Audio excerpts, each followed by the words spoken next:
Hey guys, Tomboy61, and today we're taking a look at the Lunar New Year event. We have 10 crates to open. We have this ship right here, a game in the Eastern Dragon. We're also going to be showing off the Southern Dragon, its sister ship. But before we dive into all of that, you know what time of day it is. It is, of course, going to be that comment of the day. And today's comment of the day goes out to Illinois Boy 85 exclamation point. He says, the California is going to devastate planes. It has the most AA of any ship in Tier 5. Carrier captains beware. And let me tell you, Illinois boy, I 100% agree. I was going on a long-range torp strike on a California earlier, and I had already dropped below the level of where like the AA flak explodes, but it blew up right above the planes in like a straight line of doom. It was kind of scary, and I was really impressed. Anyways, Tier 5 California, beware. Okay, guys, now let's go ahead and talk about the Lunar New Year event. There is 2 ships available and some crates. Those crates have various drop rates. Let's go ahead and just talk about those drop rates. I'll put them up on the screen now. So, Lunar New Year's crate, it has a couple of drops. First, you have a 21% chance of getting 8 Air Dragon and 8 Fire Dragon camos. And let me tell you, these look surprisingly good. I just unlocked the Yamamoto, so I was using her to dress up, shopping around on those camos. She looks good in them. I really like the Air Dragon. Next, you have an 18.5% chance of getting promotion orders, whether that be in 8, 16, and 24x variants. You have a 15% chance of getting 8 days of premium time, 13% chance of just getting under 100,000 Commander XP, 13% chance of getting 25,000 Global XP, 7.5% chance of getting accommodation, 5% chance of getting an insignia, and a 3.5% chance of getting one of the ships, whether that be the Eastern Dragon, which you see on screen now, or the Southern Dragon, which is kind of like this one, but in a gold. So let's go ahead and take a look at my 10 unboxings, and then we'll get back to this gameplay. Okay, and here we go. We got 10 crates. Here is the first one coming up here. These beautiful new Lunar New Year crates.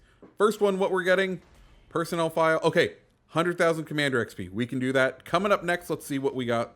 And the ship. We got a ship. Southern Dragon. Cool. I got these by wargaming, but I think they take them away. So I think this means I get to keep one of these ships in perpetuity. Big fan of that. Let's see what we have next.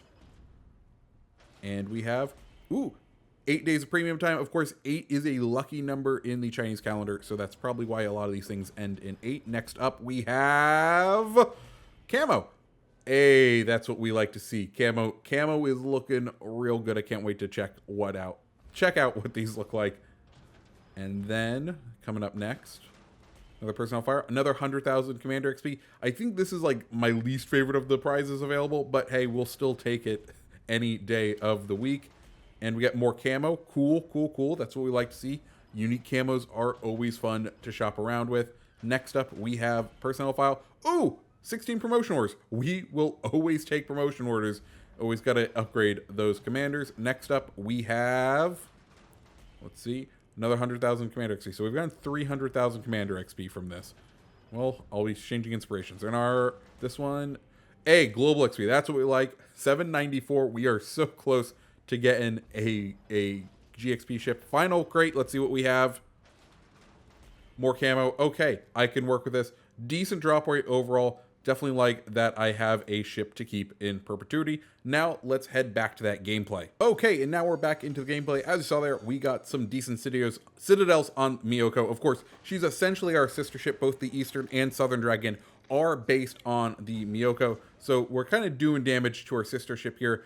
He is kind of backed up by an Amalfi, who is going to give us a headache for this game. But we go ahead, let another set of AP shells fly, and just one hit. That's he's starting to turn away. We're doing the same thing. We're kind of having to duke it out, figure out what way we want to go. And we let another salvo fly here. And let's see, do we land? Myoko hurt again. And we get the Citadel and finish him off. First blood, that's what we like to see. Amalfi, now he is going to be our next target. But before we get into that, I just want to talk about the design on the Eastern and Southern Dragon. And that's because if you don't keep your eye on it, there's almost an optical illusion. And it's one of the reasons I'm really liking this ship is because if you just if you keep your eye at where you're aiming, your eye may get tricked into the water, making it look like the ship is actually like slithering through the water, like the dragon is actually like slithering or sailing through the water. And at least it happens for me when I'm playing with the ship, and it's just a cool little detail that I am loving with these ships, just because it, like, there's no other ship like that where you get this optical illusion where it looks like the ship is slithering, like the part of the ship is slithering through the water. Anyways, guys, this is going to be a game talking about all about playing the objective and recognizing when you need to peel off and go and do other things. So if we're looking right now, we're kind of chasing that Amalfi, and our team has secured A and is about to secure C. The problem is a lot of people would kind of start just pursuing this Amalfi, and we don't want to do that. And the reason is, if you look, he is not affecting the battle now in any way. We've secured C, we've secured A, and now it is our turn to go ahead and peel off and continue just being defense for C. This is a concept I'm gonna say I learned all the way back in the kinder years and growing up, because if you've ever been a fat kid playing capture the flag, you know you don't need to chase the people who aren't coming to get your flag. Once you've chased them off far enough, there's no point in wasting the energy. Just go back to your flag. They'll come to you. You're at the objective. If you can protect the objective, why tire yourself out? Be the happy little fat kid and simply run away. And that's the main concept of this video. Be a happy little fat kid, just run away. And at this point, we've secured C, we've secured A, and now we're gonna go ahead and collapse in and kind of try and play the middle ground, because we can see the rest of the ships. If we look at that battle map, we can see everyone else kind of playing the perimeter. The enemy team isn't really pushing in, which means there's no threat to them securing any more points. This is a domination match. We have 2 of the points, and 1 of the points is neutral. And at this point, we're kind of hidden being on this point, which means if we can get over to B, we will most likely also be hidden once again. So there's no point in pursuing these enemies.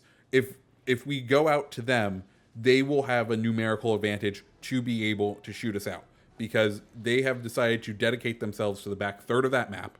And if you push into their firing zone, all of the ships that can see you are going to try to take a shot at you, because guess what? They can't really see or hit anyone when they're in the middle of the map because of where they've decided to be. So our job now is going to be find ships that we can hit and kind of run away and tempt them to come in, because if we can tempt them into our areas, we're going to be able to focus fire on them. We're going to be able to eliminate them, and that's the play of the game. I over here, we can hit it right now, and that's what we're going to do. We held off just to make sure we're close enough to this kind of embankment that we can scooch into here, and he might be able to target us, but it's going to take him a second because his guns were nowhere near pointed at us. So we're going to go ahead, let a couple rounds fly. 2 people are targeting us now, and we're no longer spotted. So now we're not really under threat of taking any fire, just because they couldn't turn those guns quick enough, but we're now definitely tempting in. And now we're seeing this Bismarck push in, and this is going to be one where we're like, okay, we have all of the points now. It's now time to defend what we can.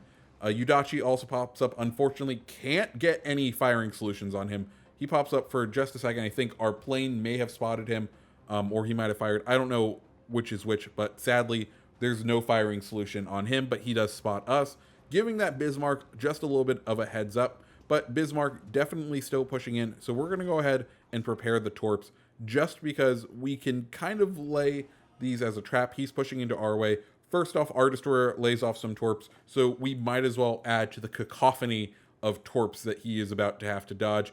See an aim indicator, throw it 1 there, and then we're going to go ahead and aim 1 just off the forward part of it, just in case he decides to start turn, which of course he does. Secondaries start firing us, and we're just going to start running away and try to kind of make the turn so we can use our other set of torps, because we have long range torps. He's turning way more than we really expected him to.